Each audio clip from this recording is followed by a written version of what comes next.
बिस्मिल्लाहिर्रहमानिर्रहीम। अस्सलामु अलैकुम वरहमतुल्लाहि वबरकातुहू। मोअज़्ज़िज़ हाज़रीन इकराम, बुज़ुर्गान मिल्लत,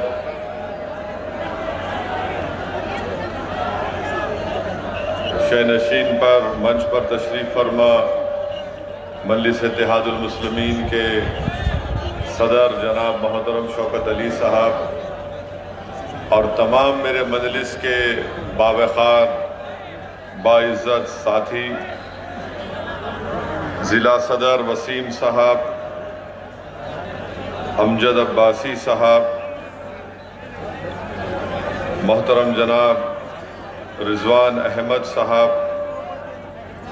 मरगूब हुसन साहब, बिलाल साहब, मुस्तफ़ीज़ साहब, एहकाम साहब, राव शुएब साहब, नौफल रुमानी साहब, महताब चौहान साहब, पवन राव अम्बेडकर साहब और उत्तराखंड के मजलिस के सदर जनाब नैयर काज़मी साहब, मेरे गयूर नौजवानों, बुजुर्गान कौम और मिल्लत, मेरी इज़्ज़तदार माँ और बहनों, सबसे पहले मैं आप तमाम का शुक्रिया अदा करता हूँ कि आपने अपना कीमती वक्त निकाल कर आज के इस जलसे में शिरकत की और यकीनन आप तमाम का यहाँ पर हज़ारों की तादाद में जमा होना इस बात का पैगाम देता है कि इंशाअल्लाह ताला आप तमाम मजलिस इत्तेहादुल मुस्लिमीन की कामयाबी और कामरानी के लिए जो मेहनत और जुस्तजू कर रहे हैं, इंशाअल्लाह ताला आने वाले विधानसभा असम्बली के इंतखाबात में ज़रूर मजलिस इत्तेहादुल मुस्लिमीन के तमाम उम्मीदवारों को आप अपनी दुआओं से, अपनी सरपरस्ती से और अपनी ओट से कामयाब और कामरान करेंगे।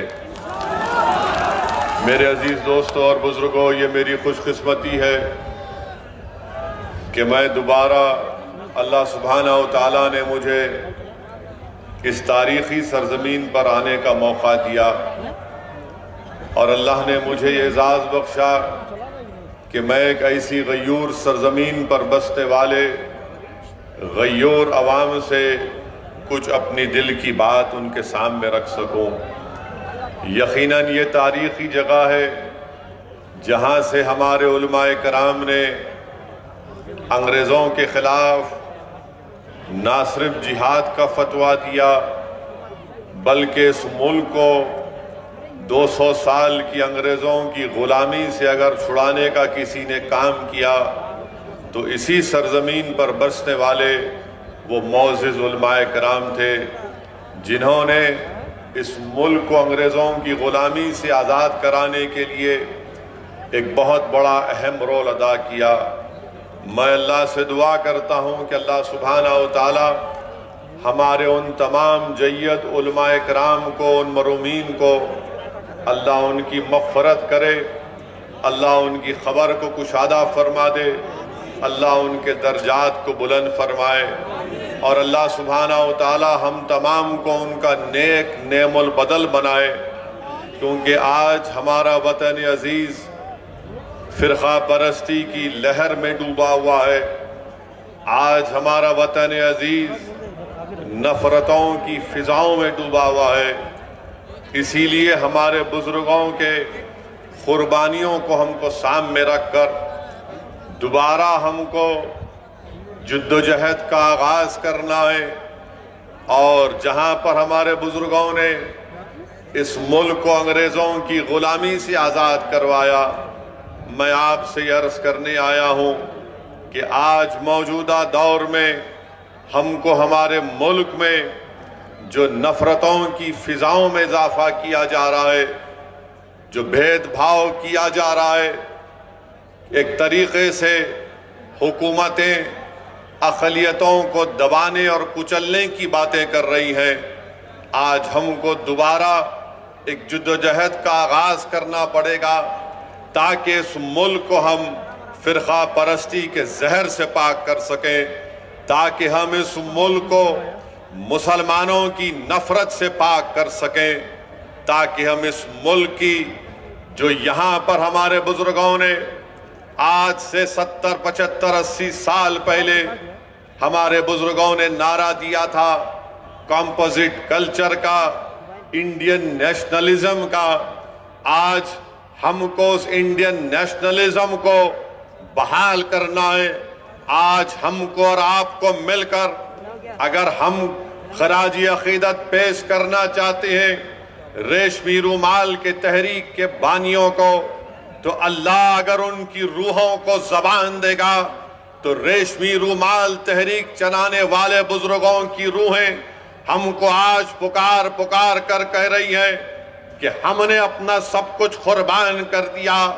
हमने माल्टा की जेलों में मुश्किलात और मसाइब और मुश्किलात का तूफान का सामना किया। आज वो हमसे पुकार रही है कि जो ताकतें आज इस मुल्क को इंडियन नेशनलिज्म के बजाय हिंदू नेशनलिज्म में डुबोना चाहती है, हमको इंडियन नेशनलिज्म को कामयाब करना है, हमको कॉम्पोजिट कल्चर को बरकरार रखना है, क्योंकि यही हमारे बुजुर्गों ने पाकिस्तान की बनाने की मुखालिफत इंडियन नेशनलिज्म पर की थी, कॉम्पोजिट कल्चर पर की थी। मेरे अजीज दोस्तों और बुजुर्गों, मेरी आपसे एक ही गुजारिश है कि हमको इंडियन नेशनलिज्म को कामयाब करना है। नरेंद्र मोदी हिंदू नेशनलिज्म की बात करते हैं, हम इंडियन नेशनलिज्म की बात करते हैं। यहां पर मौजूद जो मोदी के चाहने वाले मीडिया के चमचे हैं, वो जरूर हमसे सवाल करेंगे कि असदुद्दीन ओवैसी, तुम ये बताओ कि मोदी ने कहां कहा था हिंदू नेशनलिज्म की बात। तो मैं उन मीडिया के, उन मोदी के भक्तों से कहना चाह रहा हूं कि आप नरेंद्र मोदी के राइटर्स का इंटरव्यू पढ़ लीजिए उठाकर, जहां पर नरेंद्र मोदी ने इस तरह की बात की थी। हम इंडियन नेशनलिज्म की बात कर रहे हैं, हम इस्लामिक या मुस्लिम नेशनलिज्म की ना कभी बात किए ना कभी करेंगे इंशाअल्लाह ताला। हम कॉम्पोजिट कल्चर की कामयाबी के लिए हमारे बुजुर्गों ने काम किया। ये और बात है कि कांग्रेस पार्टी हो, समाजवादी हो, बहुजन समाज पार्टी हो या पुरानी लोकदल हो, इन्होंने इंडियन नेशनलिज्म को खत्म करने की बात की। मगर आज असदुद्दीन ओवैसी मजलिस-ए-इत्तेहादुल मुस्लिमीन के इस प्लेटफॉर्म से खड़े होकर आप तमाम गयूर लोगों के सामने इस बात को दोहरा रहा है और आपके सामने अहद ले रहा है कि हम इंडियन नेशनलिज्म की बरकरारी के लिए काम करते आए हैं और इंशाअल्लाह ताला उसके ऊपर काम करते रहेंगे। मेरी आपसे एक ही गुजारिश है कि आप मजलिस-ए-इत्तेहादुल मुस्लिमीन का साथ दीजिए। ये सहारनपुर की एक तारीखी सरजमीन है, यहाँ पर चप्पे चप्पे पर हमारे बुजुर्गों की कुर्बानियों की निशानियां हैं। यहाँ पर हमारे बुजुर्गों की मेहनत और जुस्तजू और उनकी मेहनत का रंग आज अब हम देख रहे हैं। मेरे अजीज दोस्तों और बुजुर्गों, इस मुल्क में जो नफरत की फिजाओं में इजाफा कर रहा है, इस मुल्क में जो मुसलमानों से उनकी तबाही और बर्बादी की जो बातें की जा रही हैं, हमको जमहूरी तरीके से उसका मौसर जवाब देना है। मुझे अफसोस इस बात का होता है कि जो लोग आज मुझे फिरका परस्त कहते हैं, जो मेरी पार्टी को फिरका परस्ती का इल्जाम हम पर लगाते हैं, हम इनसे एक ही सवाल करना चाहते हैं, बताओ उत्तराखंड के हरिद्वार में जो धर्म संसद के नाम पर जो मुसलमानों के खिलाफ बातें की गई, इस पर आप अपनी खामोशी कब तोड़ेंगे? उत्तराखंड में बीजेपी की सरकार है, बताओ अमित शाह, तुम निजाम की बात करते हो, उत्तराखंड में तो आपका निजाम है। आपके निजाम के तहत वहां पर धर्म संसद होता है। पूरी बीजेपी की सरपरस्ती में उत्तराखंड हरिद्वार में धर्म संसद होता है। नरेंद्र मोदी के आशीर्वाद से, अमित शाह की ताईद से और योगी की पूरी भरपूर हिमायत से उत्तराखंड में धर्म संसद में इस बात का ऐलान किया जाता है कि जिस तरह म्यांमार में रोहिंग्या मुसलमानों को उनको मुल्क से निकाल दिया गया, उसी तरह भारत के मुसलमानों का हशर करने की बातें की जाती हैं। कहा जाता है कि 20 लाख मुसलमानों का कत्ल कर दिया जाए, मगर आपको जानकर हैरत नहीं होगी, आपको ताज्जुब भी नहीं होगा कि जब मुसलमानों को कत्ल आम की दावत दी जाती है, मुसलमानों को बर्बाद करने की बातें की जाती हैं, तो किसी एक को भी उत्तराखंड की हुकूमत ऐसी बुज़दिल और मुखन्निस हुकूमत है कि इन धर्म संसद में इस तरह की नफरत की बातें करने वालों के खिलाफ एक को भी गिरफ्तार नहीं किया जाता।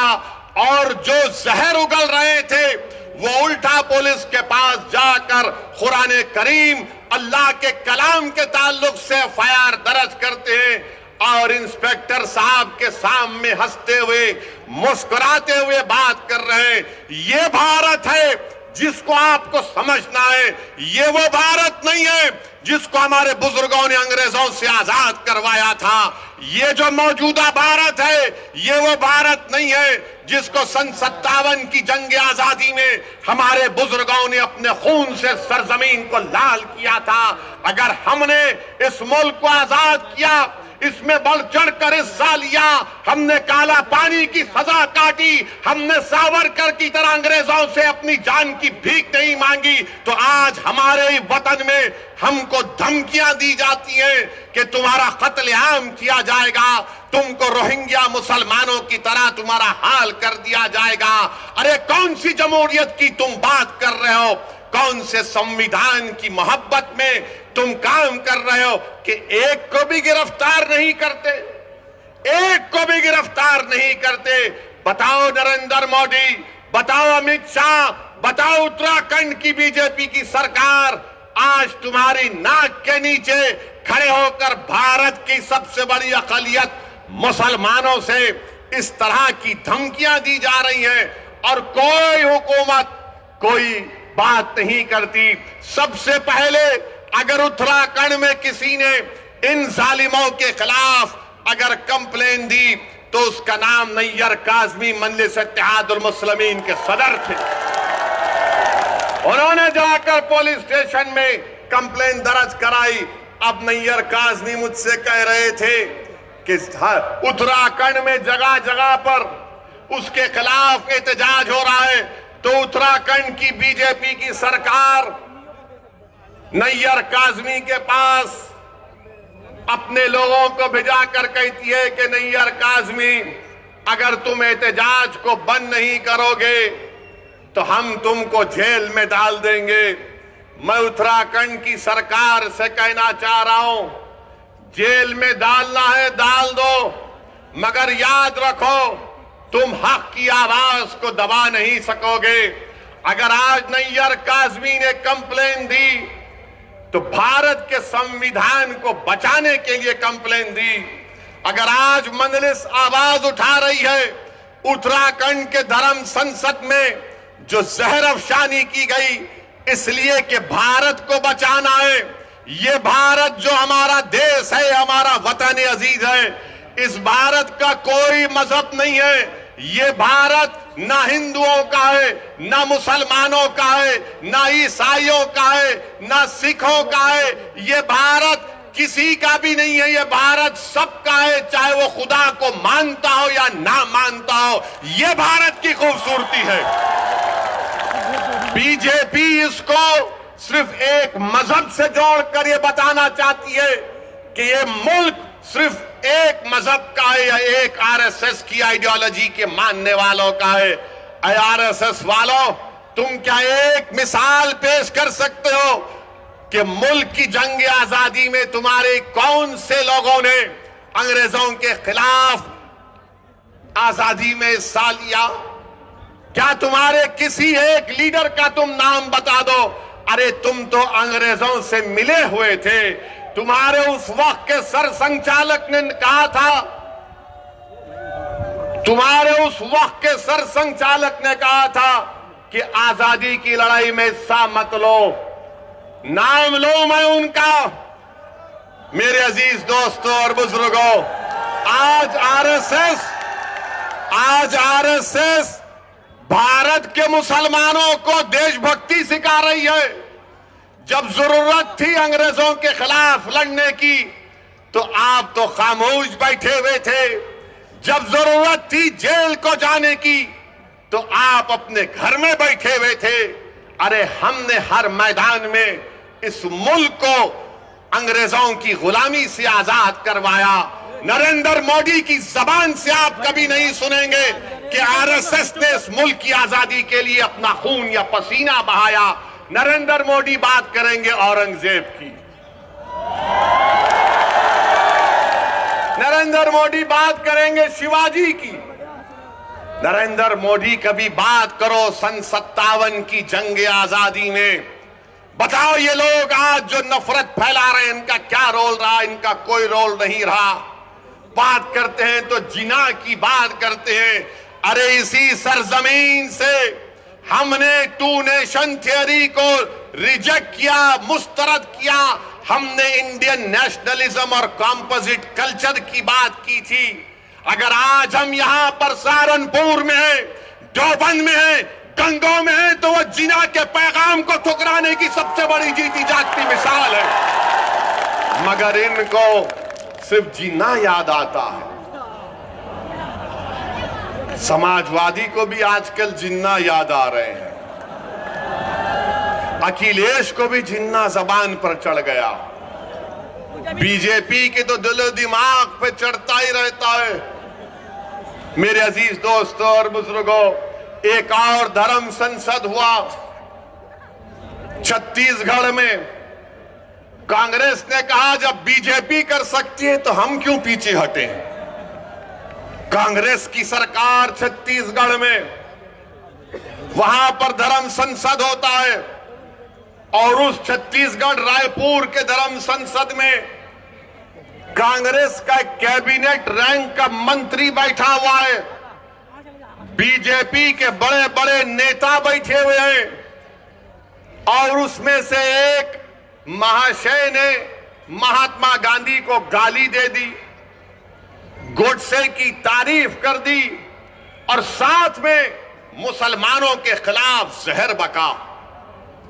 उसी धर्म संसद में यह भी कहा गया, अगर मैं कहूं आपके सामने तो यकीनन मुझे कहना पड़ेगा क्योंकि रिकॉर्ड है।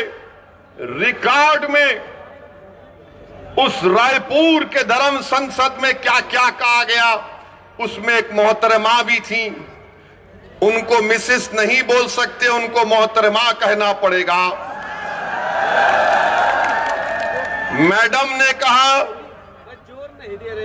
मैडम ने कहा कि धर्म संसद इसीलिए हम कर रहे हैं क्योंकि बच्चियां 18 साल की उम्र में दूसरी जात के लोगों के साथ भाग जाती है। मैडम आपको कैसे मालूम भाग जाती है? और फिर मैडम ने कहा कि धर्म संसद इसलिए कर रहे हैं, हमारे दलित भाइयों से कह रहा हूं, हमारे पिछड़े समाज के हमारे हिंदू भाइयों से कह रहा हूं, वो कह रही हैं कि इस मुल्क में रिजर्वेशन को खत्म कर देना चाहिए। ये मैडम ने कहा। एक ने कहा अगर इंसानियत को बचाना है, ये रामदास इनका नाम है, रामदास ने कहा कि अगर इंसानियत को बचाना है तो मुसलमानों को खत्म कर दो। अगर वो बात असदुद्दीन ओवैसी आज उसका 5% भी कहता तो जितने मंच पर लोग बैठे हुए 2 घंटे में पूरे थानेदार हमको लेके चले जाते, अपना दामाद बना लेते जेल में। रामदास कह रहे कि इंसानियत को बचाना है तो मुसलमानों को खत्म कर दो, और एक मोहतरम कह रहे कि अब हमको हिंदू राष्ट्र बनाना है। ये कांग्रेस की सरकार है, कांग्रेस बीजेपी दोनों बैठे हुए हैं, मगर केस किस पर बुक हुआ? वो आदमी पर बुक हुआ जिसने गांधी को गाली दी थी।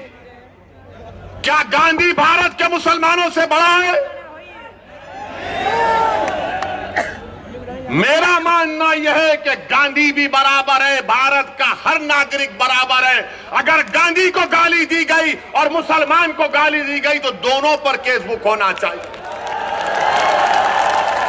मगर अब कल शाम से देखेंगे हमारे मीडिया के दोस्त, जिनके चहीते हम सुसरे हैं, इनके पप्पा मोदी हैं,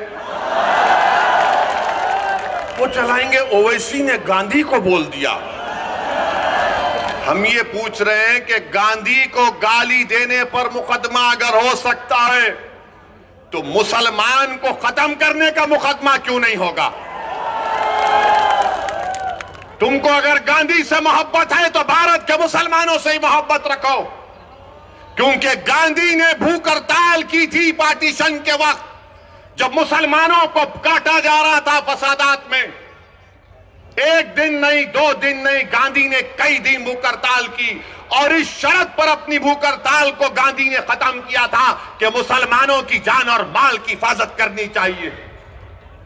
कुतुबुद्दीन बख्तियार काकी के आस्थाने को जला दिया गया था, गांधी ने कहा कि उसको बनाना पड़ेगा, तब मैं भूख हड़ताल खत्म करूंगा। अरे गांधी से मोहब्बत है तो मुसलमानों से नफरत क्यों है? तुमको बताओ हमको। मेरे अजीज दोस्तों और बुजुर्गों, ये बात को आपके सामने इसलिए बयान कर रहा हूं ताकि ये जो रात अंधेरी है, मैं पिछले 5 साल से कह रहा हूं, मेरी तकारीर उठाकर देख लो कि अंधेरी रात लंबी रहने वाली है। ये अंधेरी रात लंबी रहने वाली है, याद रखो मेरी इस बात को। हां, इस अंधेरी रात में सेकुलर जहन रखने वाले हमारे हिंदू भाई आज भी हैं, जो अंधेरी रात में जुगनू की तरह चमक कर कुछ उम्मीद की शमा जलाए बैठे हैं। मगर याद रखो, ये अंधेरी रात है जो नफरत फैला रहे हैं, ये भारत के दुश्मन है, जो मुसलमानों को खत्म करने की बात कर रहे हैं, ये भारत के दुश्मन है, ये भारत के संविधान के दुश्मन है, ये अंबेडकर के दुश्मन है, ये गांधी के दुश्मन है, ये मौलाना अबुल कलाम आजाद के दुश्मन है, ये मुजाहिदीन आजादी के दुश्मन है। मेरे अजीज दोस्तों और बुजुर्गों, अभी जनाब शौकत अली साहब ने जिक्र किया अपनी तकरीर में कि किसी ने कहा कि असदुद्दीन ओवैसी की गर्दन को काट देंगे। मेरी गर्दन की फिक्र मत करो, मेरी गर्दन की फिक्र मत करो। मैंने तो अशहदु अल्ला इलाहा इल्लल्लाह व अशहदु अन्ना मुहम्मद रसूलुल्लाह कहकर अपनी जान को अपने रब के हवाले कर चुका हूं। जन्नत के एवज में इंशाअल्लाह ताला अपनी जान को अपने रब के हवाले कर चुका हूं। वो मुझे खून के लुथड़े से बनाया है, जब वक्त आएगा चले जाएंगे। कोई नहीं टिकेगा इस दुनिया में, कोई नहीं टिकेगा। बड़े बड़े वजीर आजम आए, सबको जाना पड़ा, कितने प्रधानमंत्री आए, सबको जाना पड़ा, मैं भी जाऊंगा। तुम अपनी फिक्र करो, तुम अपनी फिक्र करो कि मेरी गर्दन काटेंगे। गर्दन काटने से क्या हक की आवाज दब जाएगी? क्या गर्दन काटने से सच्चाई छुप जाएगी? क्या गर्दन काटने से जालिम के खिलाफ आप लोग नहीं लड़ेंगे? क्या गर्दन काटने से आप मजलूमों का साथ नहीं देंगे? क्या गर्दन कट जाने से आप इन जालिमों के खिलाफ एक शीशा पिलाई दीवार नहीं बनेंगे? आपको बनना है। और मैं इन लोगों से कह रहा हूं कि ये जान से मारने की धमकी मुझे मत दो। मैं जब 12 साल की उम्र का था, जब से अपने घर के सामने ये संघ परिवार के लोग हमारे घर के पास आकर नारे लगाते थे मेरे छोटे भाई अकबर भी इसको जानते हैं, जिस पर हमारे घर के सामने आते थे और नारा लगाते थे कि मुसलमान कब्रिस्तान या पाकिस्तान। 15-20 लोग आते थे, हमारे एक ताया थे, वो जब भागते थे तो पूरी अपनी चप्पलें छोड़कर भाग जाते थे। मेरी गर्दन की अहमियत मत करो, भारत की फिक्र करो। भारत असदुद्दीन ओवैसी से बड़ा है। भारत का कंपोजिट कल्चर हमारा कीमती खजाना है, इसकी हिफाजत करो। ये जो धर्म संसद में मुसलमानों के खिलाफ नरसिम्हार की जो बात कर रहे हैं, उनके खिलाफ तो कोई बोलो। बोलो अमित शाह, तुम देश के होम मिनिस्टर हो। बोलो नरेंद्र मोदी, तुम देश के प्रधानमंत्री हो। तुम क्या मुसलमानों के प्रधानमंत्री नहीं हो? बताओ नरेंद्र मोदी। बताओ अमित शाह, क्या तुम होम मिनिस्टर नहीं हो मुसलमानों के? बताओ कांग्रेसियों, क्या तुम मुसलमानों की हिफाजत का जिम्मा नहीं लिए संविधान के तहत? कोई नहीं बोलेगा। मगर जब इलेक्शन आएगा उत्तर प्रदेश का, तो एक मुसलमान से डर दिखाएगा, एक बीजेपी का डर दिखाकर मुसलमानों को बेवकूफ बनाकर वोट हासिल करेंगे। मेरे अजीज दोस्तों और बुजुर्गों, मेरी आपसे गुजारिश है कि आज मजलिस हिस्सेदारी की बात कर रही है। मजलिस उत्तर प्रदेश की सियासत में 19% मुसलमानों की हिस्सेदारी की बात कर रही है। अगर मैं हिस्सेदारी की बात कर रहा हूं तो Samajwadi party, BSP, Congress, BJP, RLD, सबके पेट में दर्द शुरू हो जाता है। क्यों दर्द शुरू होता है? वो नहीं चाहते कि मुसलमान बराबरी पर आ जाए। वो ये चाहते हैं कि मुसलमान दरी बिछाता रहे, दरी बिछाता रहे, दरी बिछाता रहे। वो ये चाहते हैं कि मुसलमान दरी बिछाता रहे, उसको बेशर्म किया जाए, मगर उसके मुकद्दर में दरी बिछाना है। मैं तुमसे कह रहा हूं कि दरी अब तुम नहीं बिछाओगे, तुम कुर्सी पर बैठोगे और राज भी करोगे इंशाअल्लाह ताला। तुम अपने मुकद्दर के फैसले आप कर सकते हैं। बरसों आपने समझा कि नहीं कांग्रेस का साथ देंगे, कांग्रेस हमारे मुकद्दर के अच्छे फैसले करेगी। कांग्रेस ने क्या दिया हमको?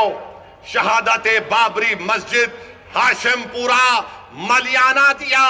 तो कभी हमने समाजवादी का साथ दिया, कहा कि मौलाना मुलायम है, मगर मौलाना तो नहीं निकले, अपने यादव परिवार को आगे बढ़ा दिया।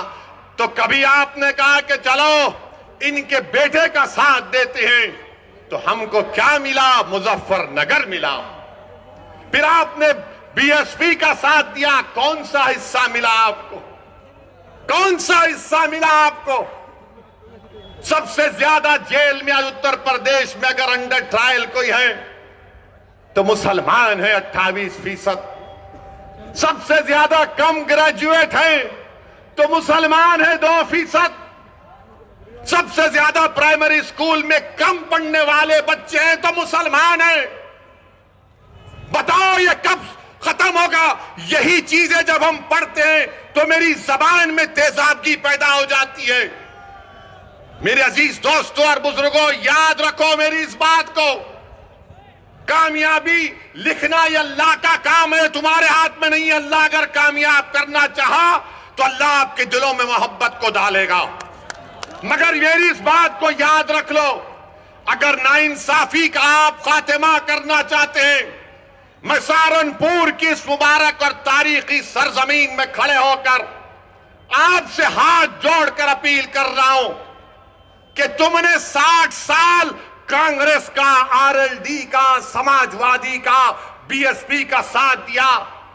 एक मर्तबा अपनी क़यादत को बनाओ, अपनी पार्टी को मजबूत करो, अपनी नेता को बनाओ जो तुम्हारे इशारे पर उठेगा, जिसकी दिलों में तुम्हारी मोहब्बत होगी, जिसकी जबान पर सपा, बीएसपी, कांग्रेस का डर नहीं होगा, उसकी जबान पर तुम्हारे इंसाफ के मुतालबे रहेंगे। वो तब होगा जब आप अपने वोट से मंजलिस के उम्मीदवारों को कामयाब करेंगे और लखनऊ में उत्तर प्रदेश की विधानसभा को भिजाएंगे। लोग उठकर कहेंगे मेरे आज के इस भाषण के बाद कि ओवैसी जज्बाती तकरीर तो करता है, मगर अगर मंजलिस के 8-10 एमएलए विधायक जीत जाते हैं तो क्या होता है। 400 की विधानसभा में मुझे किसी ने कहा था, किसी एक सेकुलर पार्टी के एक शख्स ने पार्लियामेंट में मुझसे कहा था, अरे ओवैसी तुम उत्तर प्रदेश को जाते हो, गरम भाषण देते हो, मगर अगर तुम्हारे विधायक जीत जाएंगे तो क्या होगा। मैंने कहा सर अभी पार्लियामेंट में तकरीर है, आकर बैठिए। उस वक्त हमने कहा आइए बैठिए। बोले क्या बोलोगे? मतलब 4-5 मिनट हम बोलते हैं, बैठकर देखिए मजा आएगा। हमारा अल्लाह ने हमको बोलने की सलाहियत दी और फिर उसके बाद हम जब बाहर निकले हमने कहा बताओ कैसा लगा। तो कहा अगर तुम्हारी तरह बोलने वाले उत्तर प्रदेश की विधानसभा में पहुंच जाएंगे तो उत्तर प्रदेश में मुसलमानों की सफों में इनकलाब बर्पा हो जाएगा और इनकलाब बर्पा होगा इंशाअल्लाह ताला।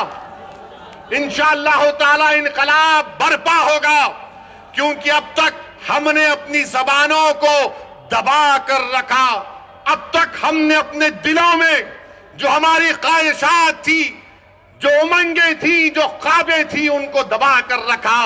मेरे गय्योर नौजवानों, मेरे इज्जतदार खौमर मिल्लत के बुजुर्गों, उलमाए दीन से मैं आपसे गुजारिश कर रहा हूं कि इन ख्वाबों को पूरा उसी वक्त किया जा सकता है जब हम अपनी पार्टी के सियासी नुमाइंदों को कामयाब करेंगे। कोई उठकर बोलेगा ओवैसी मुसलमान अगर जीतेगा तो क्या सांप्रदायिकता को फायदा नहीं पहुंचेगा। मैं कहूंगा कि फिरका परस्ती खत्म होगी, फिरका परस्ती खत्म होगी अगर मुसलमानों के नुमाइंदे कामयाब होंगे। कोई पूछेगा कैसे, तो दैनिक भास्कर अखबार उठाकर देख लो आप। दैनिक भास्कर अखबार ने लिखा कि उत्तर प्रदेश में डीएम डिस्ट्रिक्ट कलेक्टर 28% ठाकुर हैं और ब्राह्मण समाज के हमारे भाई 22% हैं और 5% दलित और शेड्यूल्ड ट्राइब से। कितनी आबादी में हिस्सा होगा ठाकुरों का और हमारे ब्राह्मण भाइयों का? 15-16% के करीब होगा, मगर 50% डीएम उनके हैं। 50% डीएम उनके हैं। समाजवादी की सरकार हो, बीएसपी की सरकार हो या बीजेपी की सरकार हो, ठाकुर और ब्राह्मण विधानसभा में 25 से 27% नजर आएंगे और 19% मुसलमानों की हिस्सेदारी की मैं बात कर रहा हूं। नहीं, सांप्रदायिकता को फायदा मिलेगा, फिरका परस्ती बढ़ेगी। ये करेंगे तो बहुत अच्छा, ये दूध के नहले में हैं, ये बड़े पाकीज़ा हैं। और जब हम एक मजलूम कौम की इंसाफ की बात कर रहे हैं तो सब खामोश हो जाते हैं। मैं यहां पर हमारे हिंदू भाइयों से भी कहना चाह रहा हूं, असदुद्दीन ओवैसी और मंजलिस किसी मजहब के खिलाफ ना थी, ना है, ना कभी रहेगी इंशाअल्लाह ताला।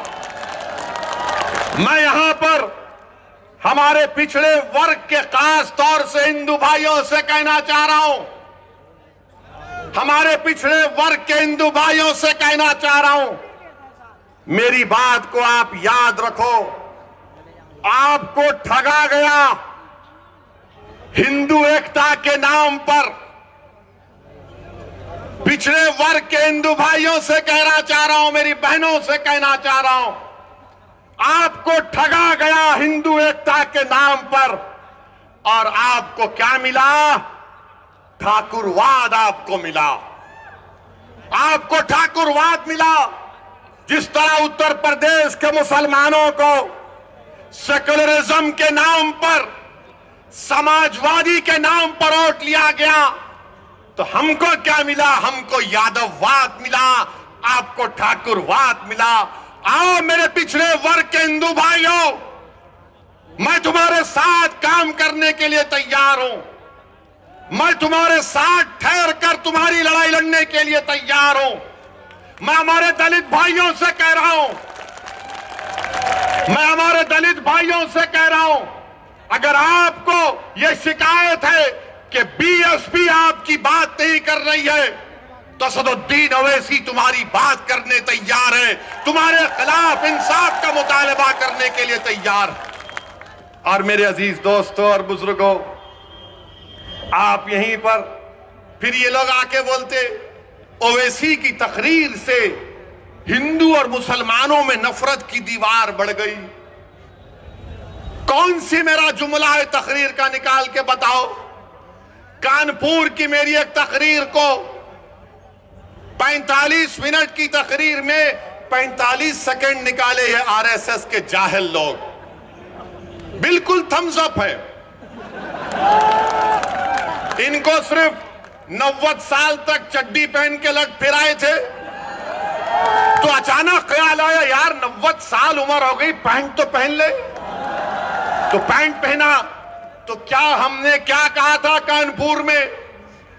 एक 80 साल के मुसलमान को वहां की मुकामी पुलिस ने, और देने वाला एक दलित पुलिस का ऑफिसर था, जिसने कागज पर लिखकर कहा कि बोलो ओवैसी, तुम्हारे समाज से इस तरह का सलूक किया गया था। मैं अपने उस दलित ऑफिसर को सलाम करता हूं। उसने कहा कि 80 साल के एक मुसलमान की पुलिस ने दाढ़ी लोची, उसको पीटा और उस पर पेशाब किया। तो मैं बोला उसके खिलाफ, तो आरएसएस ने यह कह दिया कि ओवैसी ने हिंदुओं के खिलाफ कहा। मगर जब हमने पूरा 2 मिनट का वीडियो डाला, तो पूरे अपने बगलों में अपने चप्पल को रखकर भागना शुरू कर दिया। और अभी हम सुने कि बड़ा विकास उत्तर प्रदेश में हुआ। बाबा थकते नहीं है, मोदी थकते नहीं है, अमित शाह थकते नहीं है। हम बाबा से, योगी से, मोदी से पूछना चाहते हैं, 29 दिसंबर को सहारनपुर में आंख के कैटरैक्ट का ऑपरेशन हुआ था,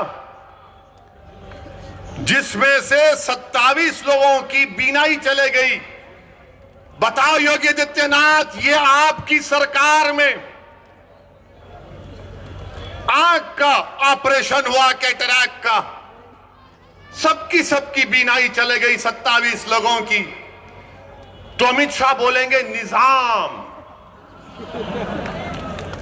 एन से नसीमुद्दीन कह दिया, आई से इमरान कह दिया, जेडे से आजम खान कह दिया, और एम से बहरहाल कुछ कहा, हाँ उनका नाम कह दिया। अब ये अमित शाह को बड़ी मोहब्बत हो गई उर्दू से, उर्दू से बड़ी मोहब्बत हो गई अमित शाह आपको, आपका निजाम।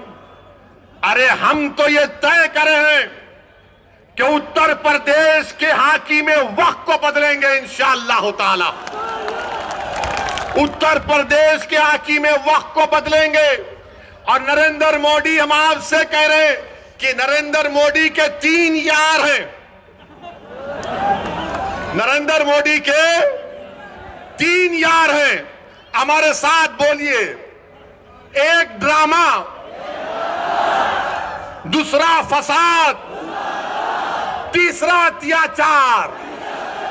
नरेंद्र मोदी के 3 यार, ड्रामा, फसाद, अत्याचार। अब अमित शाह का जवाब देना है, हम किसी का खर्जा बाकी नहीं रखते। अब नसीमुद्दीन का नाम लिए, कांग्रेस पार्टी तो नहीं बोलेगी, बोलेंगे नसीम का नाम लेंगे तो हमारे वोट नहीं मिलेंगे। कांग्रेस इमरान का नाम नहीं लेगी, बोलेंगे हमारा क्या होगा। समाजवादी आजम का नाम नहीं लेगी, मगर हम योगी और अमित शाह से कहना चाह रहे हैं, उत्तर प्रदेश में अगर योगी राज है, योगी राज है ना, तो राज अंग्रेजी में आता है RAJ, होता है ना, RAJ। तो R से क्या आता है? रिश्वत। A से क्या आता है? अपराध या फिर आतंक। और J से क्या आता है? जातिवाद। अमित शाह आपका कर्जा अदा हो गया। योगी राज में R से रिश्वत, A से अपराध, J से जातिवाद। अब बताओ, अब आप दूसरा बोलो, फिर इसका जवाब मिलेगा। समाजवादी के अखिलेश नहीं बोलेंगे, अखिलेश बोलेंगे हमने रोड बनाए। कुछ हुआ तो अखिलेश बोलेंगे मैं तो उसका उद्घाटन कर चुका था। कोई जवाब नहीं देंगे भैया। यकीनन अखिलेश ने उद्घाटन किया, तुमने मुजफ्फरनगर का किया और योगी की सरकार ने एनकाउंटर पर उसका खात्मा किया। तुमने किया था ये सब। तुमने जो कुछ शुरू किया उसको बीजेपी ने मुकम्मल किया। आज मेरे अजीज दोस्तों और बुजुर्गों, यही बात हम आपसे कहने आए हैं कि आज ये बेहद विधानसभा में पीने के पानी की किल्लत है, बहुत पानी की पीने की किल्लत है। सहारनपुर कमिश्नरेट है, बस डिपो नहीं है, नालियों की सफाई नहीं होती, बरसात में पानी आ जाता है, मगर बाबा विकास की बात करते हैं, बाबा विकास की बात करते हैं।